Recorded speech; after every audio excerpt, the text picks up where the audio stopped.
Shout out to one of my followers that let me know that Rebecca Haro was back in court today. I had thought, because I had read the press release from Riverside County, and in that press release it says that everything was moved for Rebecca until November 3rd, the day that Jake will be sentenced. But I was wrong. So they were doing another felony hearing today, and they continued the felony hearing until January. So to my understanding, and to what I believe is happening, is they're just continuing this until Jake is sentenced and to see about Jake talking. Now, for those of you guys that don't know, Jake pled guilty earlier this month on October 16th to the murder of his son, Emmanuel Haro, after falsely reporting him as being abducted, pretty much. Now, on November 3rd, he will have the opportunity to speak, and we will hear victim impact statements with the sentencing. He is facing 25 years to life. Now with Rebecca, we will see in January, we will see her another hearing, and most likely trial will start. However, I think that if Jake talks, if he says something during his sentencing, I feel like her lawyers are looking for some kind of plea deal. Now, before you guys start going at it, because you guys if once this sentence is released and everything, the judge is actually the one that does the sentencing. The DA has nothing to do with it, because Jake pled guilty in court and did not take a plea deal or any kind of deal with DA. So sentencing is solely based on what the judge thinks that is appropriate for him. Again, 25 years to life is the sentence that he's facing currently. But what do you guys think? Do you think he will talk at his sentencing hearing on November 3rd, which is just next week? And who do you think will give victim impact statements? Do you think that they are going to allow Rebecca to do so, being as he is Emmanuel's mother? Let me know what you guys think in the comments. Okay, with so much misinformation on this case, I think a lot of people are talking out of their ass. And there's a lot of people that don't know how the justice system works. Even if you've been part of it, some people don't. And I've seen it with this case. Emmanuel Haro's case has been so much misinformation just because people are seeing that they can get clout off of a 7-month-old baby's death. Time does not run out in court. I've seen court cases last 10 plus years. I've heard of them. I listen to true crime all the time. And I looked it up in Riverside because I never had heard of time running out or anything like that. But what I think you guys are referring to is continuances. So when lawyers ask for a judge for a continuance, they have to have a good reason. Now, when a continuance happens, it is at the judge's discretion to do that. The first time it was continued, basically it was because of representation, legal representation. It couldn't be done. It was a legal issue. So that was valid. Now, the second time that it was continued was because Jake pled guilty. So then if she was not going to plead guilty, there was nothing else to do within that conference. And now we go into the third time when she was in court this past week. It was continued again. And now this was more of a getting ready for trial, to my understanding, is what the lawyer gave. But there is no time limit. I've heard creators on here that think they know what they're talking about in this case say that they can only continue 3 times and then Rebecca will be released. That is not true. She is being charged with murder. Either she pleads guilty or takes a plea deal in pleading guilty, because either way she's pleading guilty, or she goes to trial to let her fellow peers judge her and the evidence that is given. Those are the 2 options for her. She is not getting out, and neither is Jake. So if any creators are out here giving you this false narrative that time is running out and oh my god, they're gonna get released, that is just simply not going to happen. November 3rd is when Jake will be sentenced, because he pled guilty the previous time they were in court. And now we have new dates for Rebecca, which is in January. So her legal team can get ready for a trial. But like I said in this last video, I really do think she's waiting for Jake to talk so they can use that within her trial or use it to get her a plea deal. The more you know.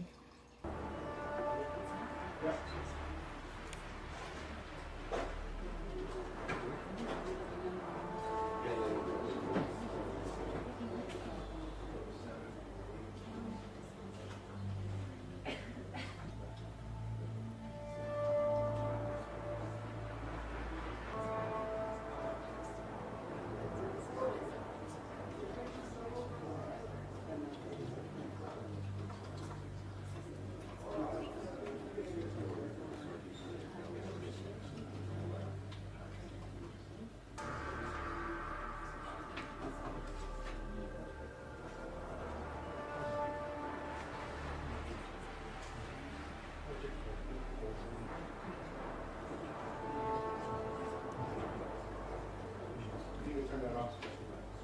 All cell phones off. On your Turn up all the phones.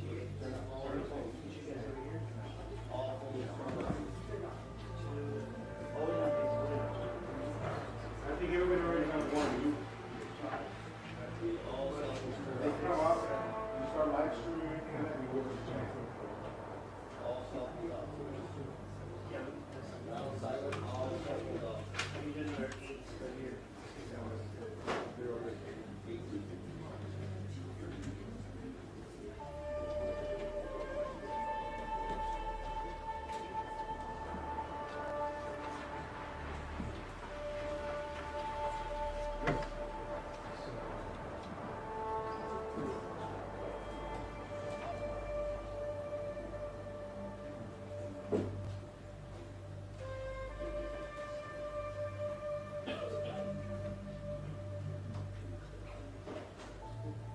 Please make sure all cell phones are turned off. All cell phones turned off.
Please remain seated and come to order. Court is now in session.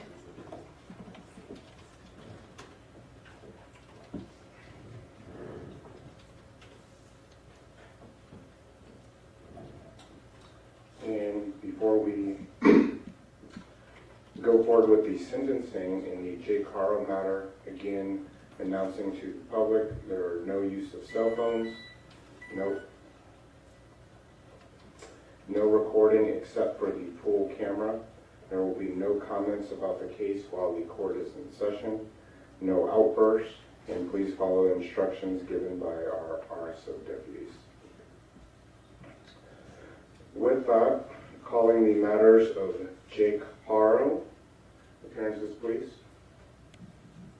Thank you. Paulette Garthwaite for Mr. Haro. He is sitting right next to me at council table. And thank you, Your Honor. Good afternoon. Allison Lowe also on behalf of Jake Haro. Good afternoon, Your Honor. William Robinson for the people. Good afternoon. Brandon Smith for the people. Thank you. And good afternoon, Mr. Haro. And this is the time and place set for sentencing. Are both sides ready to go forward at this time? Yes. And the court has read and considered the sentencing memorandums provided by Ms. Garthwaite and Ms. Lowe, as well as Mr. Smith and Mr. Robinson, as well as the probation report. At this time, does either side want to be heard further? Mr. Smith, Mr. Robinson, any victim impact statements for the court to consider? There will be no victim impact statements. Okay. And Ms. Garthwaite, Ms. Lowe?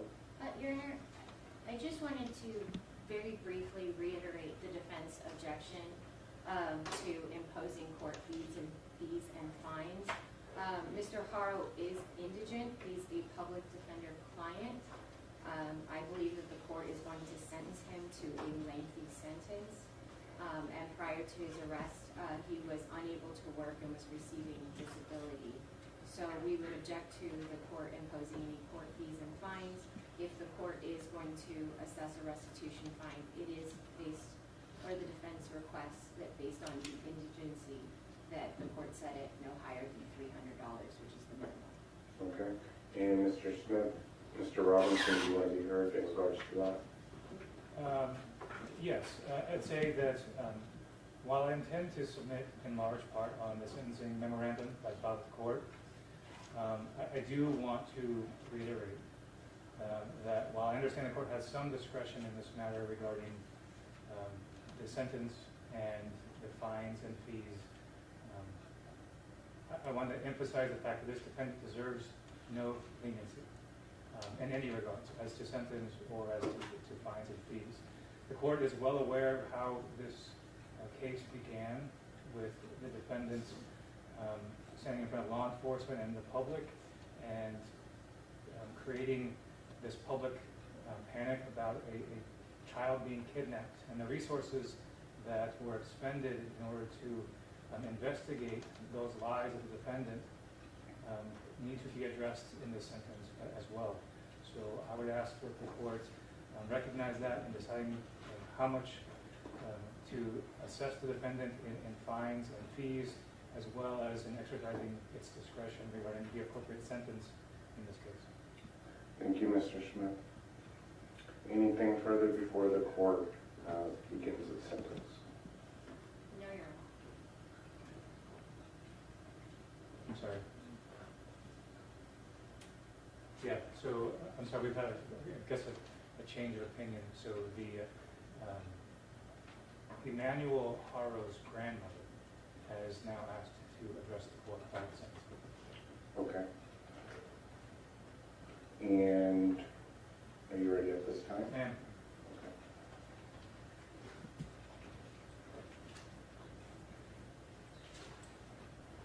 Okay. Hello, ma'am. And Mr. Smith, if we can have an introduction, please. Yes, so this is Emmanuel Haro's maternal grandmother. Her first name is Mary, M-A-R-Y. What's that? And I'll have her spell her last name. B-U-S-H-A-U-S-E-N. Good afternoon. Good afternoon, ma'am, and thank you for being here today. And ma'am, I want to make sure that I hear everything that you have to say, that our court reporter can take down everything that you have to say, and that we have an accurate record. We've cleared our entire afternoon, so you don't feel the need to be rushed. I would like for him to face me, to look at me.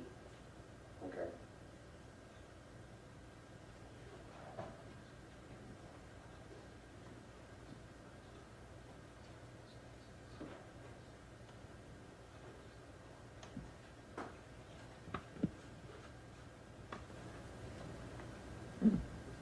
And ma'am, if you could speak up as loud as you can, please. I wanted Jake to face me, to look at me, because I told him that I would be here for his sentencing before he was arrested.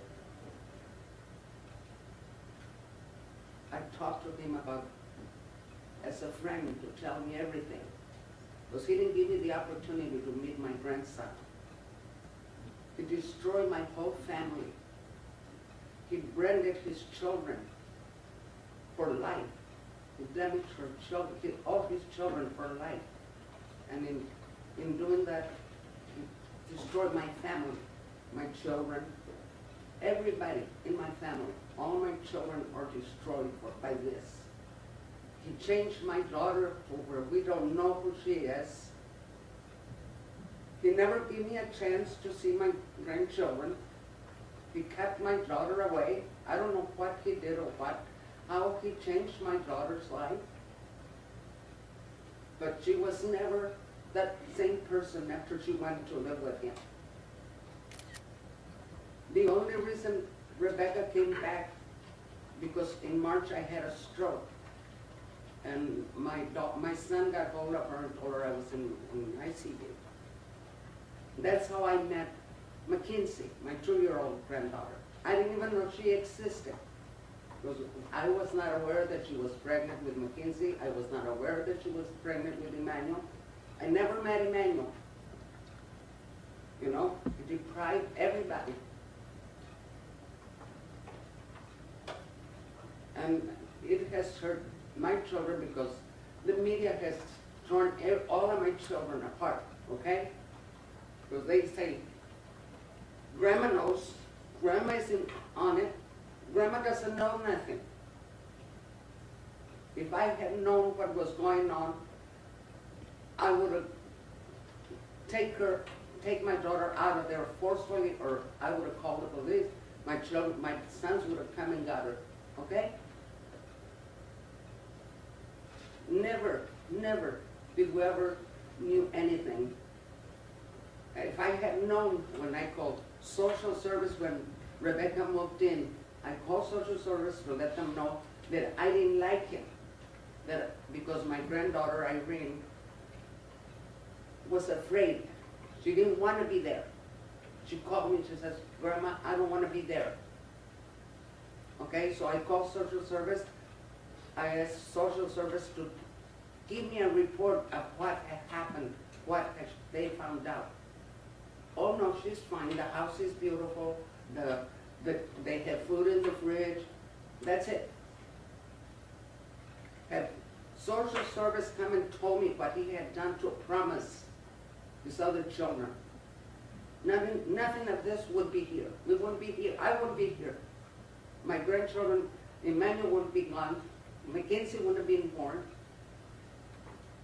Because he had already done a lot of horrible things to his other children. He branded those children for life. And in the same way, branded all my children too. Because I can't go nowhere without they asking me. Every time I go to the store or somebody recognizes me, they attack me, you know, on social media, everywhere. And that is not my doing or my children. This has been horrible for us.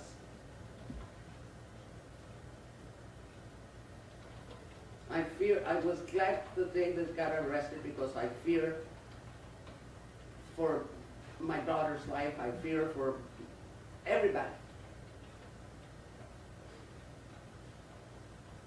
And, you know, he had a second chance. My daughter didn't have a chance with him. Or his children. His children didn't have a second chance. And I think the judge that let him go should be here sitting with him. And so is social service. Because they could have told me, oh no, protocol doesn't allow us to tell you anything. Well, how are we supposed to protect our children if we don't know? The court knows what's going on. I didn't know. I called social service. I didn't know what he had done to his other children.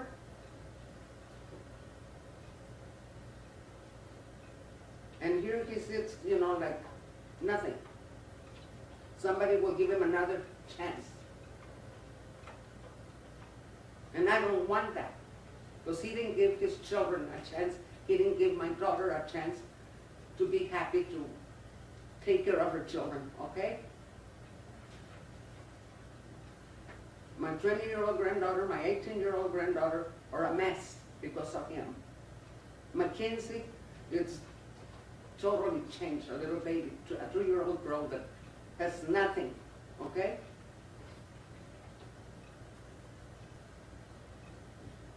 I'm very, very stressed out, very angry at the justice system for letting this guy, giving him a chance. Who gave my grandchildren a chance, a second chance?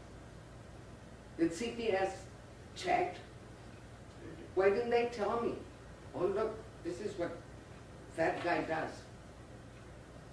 He takes it out on the children, on the babies. He can't do it to a grown person.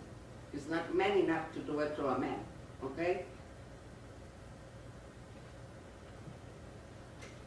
He destroys so many lives. His mom, his brother, everybody, okay?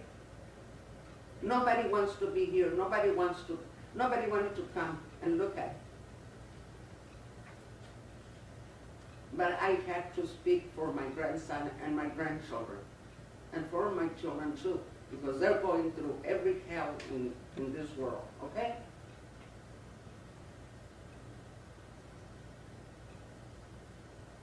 Thank you, Mom. I didn't mourn my grandson that he passed away. We buried him on the 5th of August, and they were saying that, oh, we probably bury Emmanuel in my grandson's when we bury my grandson, okay? I lost my grandson on the 5th. We buried my grandson on the 5th of August. Then he calls me on the 14th of August and says that Emmanuel is kidnapped. And then my sister passes on the 17th of August. We didn't have a chance to mourn any of my sister, my grandson, my other grandson, none. Because everybody was angry at everybody because how could this happen? Why?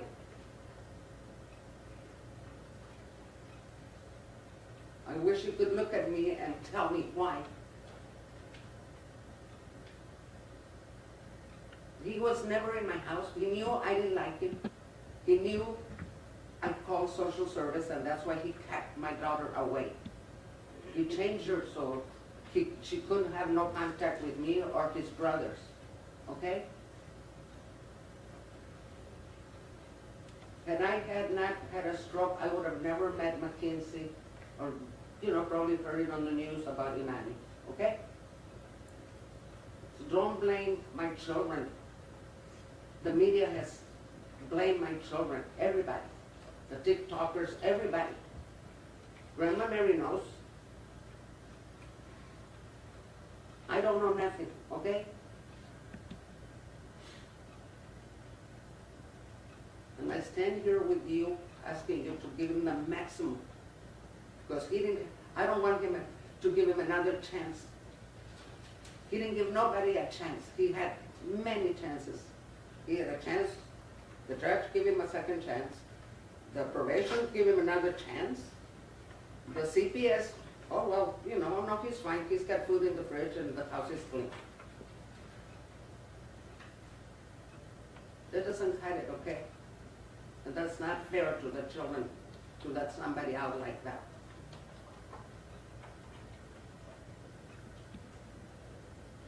And I'm sorry, Your Honor, I'm just very, very upset and very stressed out. And ma'am, no need to apologize. This proceeding here is for you to make your impact statement to talk about how the crime has affected you and your family. I do want to lead with, I'm sorry for your loss. I'm sorry for all the hurt that you and your family have gone through. A lot of hurt. And I want to thank you for being here today.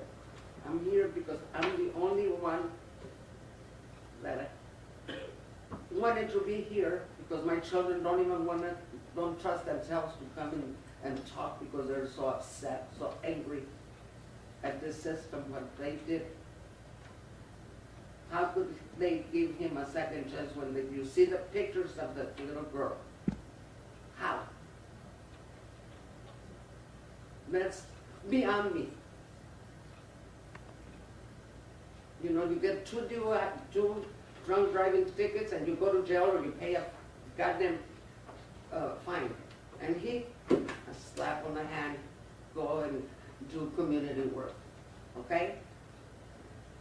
How does that happen, Your Honor? I want to know how did that happen.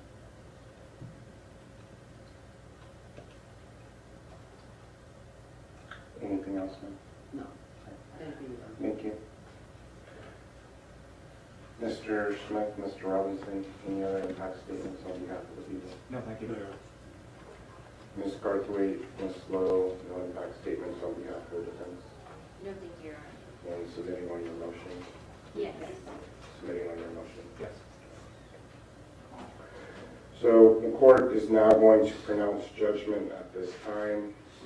Ms. Lowe, Ms. Garthwaite, Mr. Robinson, Mr. Smith, are you okay if I sentence on having read and considered the probation report and having seen, heard, and considered the evidence and arguments of counsel at the sentencing hearing, as well as taking judicial notice of its own records, hereby pronounces the sentence as described in this order. The court imposes an aggregate sentence of 180 days and 6 years, 8 months, plus 25 years to life and fines as specified. As I will explain shortly, the sentence of 180 days and 6 years and 8 months will be determinate. The 25 years to life is indeterminate and will be described at this time. Probation probation is denied. Because Mr. Haro was on probation for a felony offense at the time he committed the serious and violent offenses of murder and assault on a child under 8 causing death, he is ineligible for probation pursuant to Penal Code Section 1203. Accordingly, probation is denied. In regards to the terms of imprisonment, this case involves the imposition of determinate terms and indeterminate terms. The court will first address the indeterminate terms. I did read the briefing submitted by Ms. Lowe and Ms. Garthwaite, as well as by Mr. Smith and Mr. Robinson. For count 1, in case FERI 2504-808-1, murder in the second degree, the court imposes the only term provided by law of 15 years to life. The court notes that the amended complaint filed by the people lists the punishment for count 1 as 25 to life, which would suggest that the charge is first-degree murder, but we did have a discussion at the last hearing regarding those sentence or that charge, and that is in the second degree. So I want to make sure that that's clear, Mr. Smith and Ms. Lowe. Yes, Your Honor. Accordingly, the court orders the designation of the 25 to life stricken from the amended complaint. For count 3, in case FERI 2504-808-1, assault on a child under 8 causing death, the court imposes the only term provided by law of 25 years to life. The court finds that counts 1 and 3, in case ending in 808-1, are based on the same act. An act or omission that is punishable in different ways by different provisions of law may be punished under either of such provisions, but in no case shall the act or omission be punished under more than one provision. Accordingly, the court stays the punishment for count 1, the murder charge, pursuant to Section 654. The court declines to stay the punishment for count 3 instead of count 1, pursuant to Section 654. Mr. Haro, through his attorneys, urges the court to stay the higher punishment because he acknowledged wrongdoing and pled guilty at an early stage of the criminal process, which is a mitigating factor under the rules of court. And the court does not find this to be a compelling reason to select the 15-year to life term in lieu of the 25-year to life term. While Mr. Haro did plead guilty at an early stage in the proceedings, this does not outweigh the significant and considerable aggravating factors that he has admitted to. It cannot be ignored that Mr. Haro was on probation for severely abusing one child when he decided to assault and kill another child. Further, the court notes that Mr. Haro was out on bail in 2 cases, including one for abusing his daughter when he killed baby Emmanuel. And the fact that Mr. Haro pled guilty at an early stage, while not insignificant, cannot overcome the horrific nature of the circumstances here. Given the admissions Mr. Haro himself has made with respect to the aggravating factors, accordingly, I will impose the indeterminate term of 25 years to life. Mr. Haro has also been convicted of 3 felony charges with determinate sentences. The court selects the child abuse charge, 273A from case BAF 2101265-2 to be the principal offense. The court orders executed the previously imposed term of 6 years, which is the upper term. As will be explained, the court orders the determinate punishments to run consecutively to the punishment imposed in felony case ending in 808-1. In case BAF 2400717, Mr. Haro has pled guilty to being a felon in possession of a firearm pursuant to Penal Code Section 29800 and ammunition under Penal Code Section 30305. These offenses are based on his possession of a loaded firearm, which is a single act. Accordingly, the court stays punishment for count 2, the possession of ammunition charge pursuant to Section 654. For the firearm possession charge in count 1, I will impose a subordinate term of 8 months, which is 1/3 of the midterm to run consecutively to the principal term. When determining whether to impose consecutive or concurrent sentences, the rules of court provide several factors for the court to consider. The factors related to the crime include whether or not, 1, the crimes and their objectives were predominantly independent of each other. 2, the crimes involved separate acts or threats of violence. Or 3, the crimes were committed at different times or separate places, rather than being committed so closely in time and place as to indicate a single period of terrible behavior. The court may also consider any aggravating or mitigating circumstances in deciding whether to impose concurrent or consecutive sentences, except that the court may not impose a consecutive sentence based on 1, a fact used to impose the upper term, or 2, a fact used to otherwise enhance the defendant's sentence, and 3, a fact that is an element of the crime. The consecutive punishments are appropriate here because the crimes and their objectives were independent of each other, involved separate acts, and were committed at different times, indeed over the course of many years.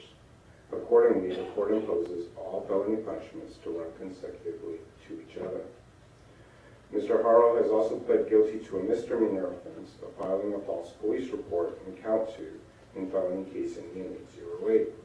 For this misdemeanor offense, the court imposes a term of 180 days to be served in any penal institution.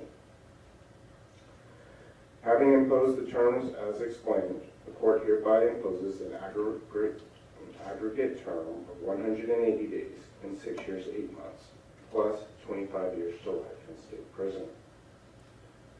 I do want to touch on my discretion in case there was any question. Looking back on this in the future, were the voters or the legislature to amend any statutes, or were there to be any decisional law in the future that would grant this court any additional discretion in sentencing, and which might benefit Mr. Haro, this court would decline to exercise any such additional discretion to lower or mitigate Mr. Haro's sentence. The court has weighed and balanced all the aggravating and mitigating factors in this case and considered all circumstances such that the court believes the current sentence is just and appropriate. Mr. Haro's conduct and culpability in the offense against his own children lead the court to conclude that Mr. Haro's sentence today is fully justified without future downward modification, even should the legislature provide such discretion. In regards to the fines, the court will impose a restitution fine of $10,000. The court finds the maximum fine is appropriate given the number of felonies the defendant was convicted of and the number of years he is being ordered to serve. The court imposes the parole revocation restitution fine in the amount of $10,000 as well. This fine is stayed unless and until parole is revoked. I will impose the court security fees as well as the penalties. The court additionally imposes the state penalty of $10 for every $10 or part of $10 upon every fine imposed. The state penalty assessment of 20% of the base fine, the court operations assessment of $40 for each conviction, and the court facilities assessment of $30 for each conviction. Ms. Lowe, I will take note of your request under Duenas. And at this time, those fines and fees will be imposed, but stay the execution pursuant to Duenas. In regards to restitution, the court orders victim restitution to be paid in any amount that may be determined in the future. Mr. Haro is also ordered to pay interest at a rate of 10% per annum, accruing as of October 12th of 2018 in case BAF ending 265, as of July 27th, 2024 in BAF ending in 717, and as of August 14th, 2025 in felony case ending in 808-1. Mr. Haro is hereby advised the restitution orders shall be enforceable as if they were civil judgments. Mr. Haro, I'm going to advise you of the following at this time. You are advised of your right to appeal. The notice of appeal must be filed within 60 days after the rendition of the judgment or the making of the order being also advised that if you are indigent, you are entitled to appointment of counsel upon request. Sir, I'm also advising you of your requirement to provide buccal swab samples, right thumbprints, and a whole palm print impression of each hand and any blood specimens or other biological samples.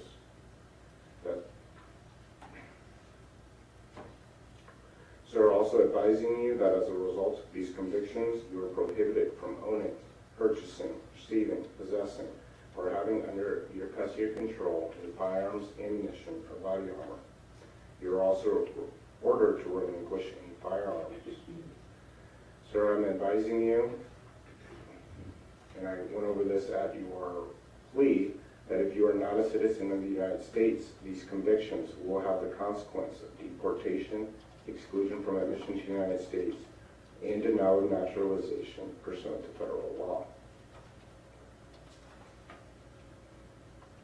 You're also advised that at the expiration of the term, sir, in BAF case ending in 017, you have credits of 72 plus 72 for a total of 144 days. Mr. Smith, Ms. Lowe, Ms. Garthwaite, do you agree? Yes. In case ending in 265, your banning case, you have credits for 167 days actual plus 166 days 4019 for a total of 333. Yes. Yes. And lastly, sir, in the case, your newest case, ending in 808, your Riverside case, you have credits of 74 days actual plus 0 days good time credit for a total of 74 days. Yes. So to reiterate the final disposition, Mr. Haro, you are hereby sentenced to serve 180 days and 6 years, 8 months to terminal. You are ordered to serve 25 years to life in the state prison for the child abuse perpetrated against CH, for unlawfully possessing a firearm and ammunition after having been convicted of such a heinous crime, and for the senseless assault and murder of baby Emmanuel. While no sentence can possibly vindicate the loss of innocence and life at the hands of Mr. Haro, the man who was supposed to protect these precious and defenseless children against evil and harm, the sentence here is the most the court can do to ensure that as much justice is done as possible. To that end, the court imposes the aforementioned terms of imprisonment, fines, and penalties and assessments, and I will be filing a written order of today's sentence. Anything else at this time before I sentence him or order him transported forthwith? Ms. Lowe or Ms. Garthwaite? No, thank you, Your Honor. I have a point of clarification, Your Honor. Okay. I just wanted to inquire, it's my understanding that the court did impose the $10,000 restitution fine that stayed that person with me, yes? Yes. Okay, thank you, Your Honor. Mr. Smith, Mr. Robinson? Nothing further. Thank you. And at this time, Mr. Haro, I am going to order that you are transported forthwith by the Department of Corrections for housing in the state prison.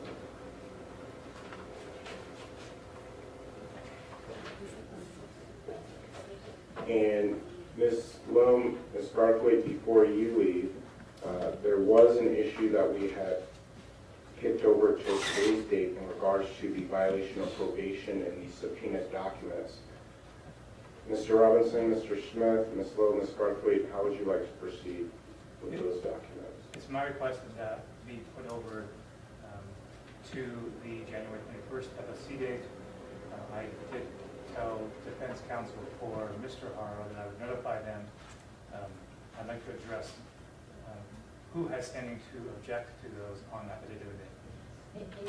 Anytime that third-party documents are subpoenaed to the court, there's a procedure where the court has to determine if there's good cause and conduct an in-camera hearing, and that's with or without an objection. But I already did object to the release and asked that the court follow that process at the last court proceeding. If the court would like me here in January to make that same record, I'm happy to do so. So you made the record.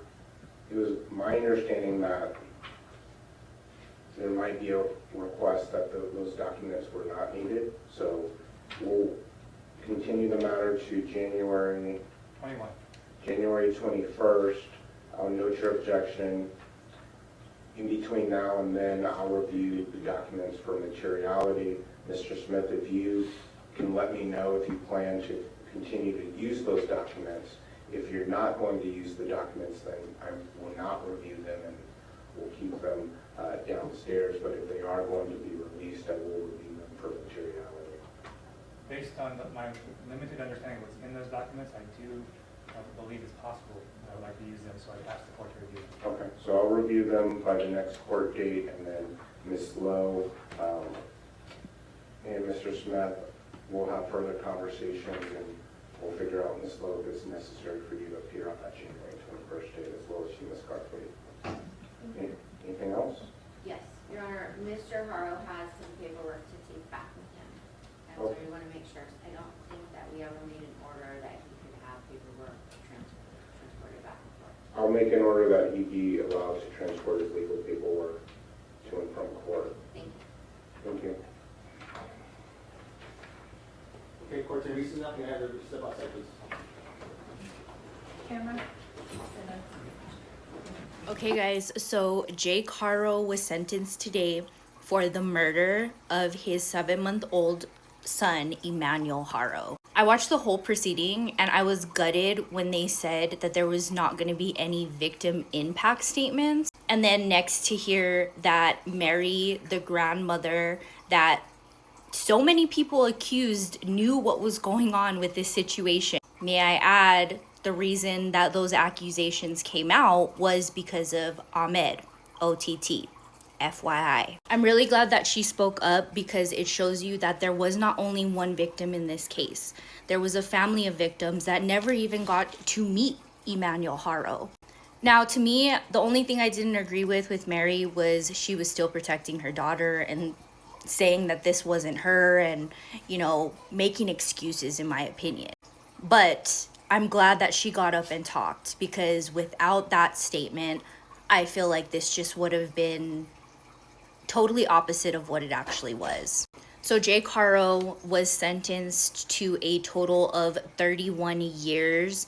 He was sentenced to 25 years to life for the murder of his 7-month-old child, Emmanuel Haro. But he also got a 6-year and 8-month sentence for his previous charges that he pretty much violated parole on. And I already see people probably saying he should have got more. But at the end of the day, he got the maximum sentence that is available to anybody facing these murder charges. And I'm glad that that chapter is closed for as far as Jake Haro goes. But we do still have Rebecca Haro's trial. As of right now, she is still going to trial. She goes back to court in January. And a lot of people are wondering if Jake will be testifying against her. Or will she plead guilty at some point as well and just get this over with? I don't know. But what do you guys think about this sentence? And I don't know. This was just so heartbreaking to think that nobody else stood up for this child, including his own father, did not make any kind of impact statement at all.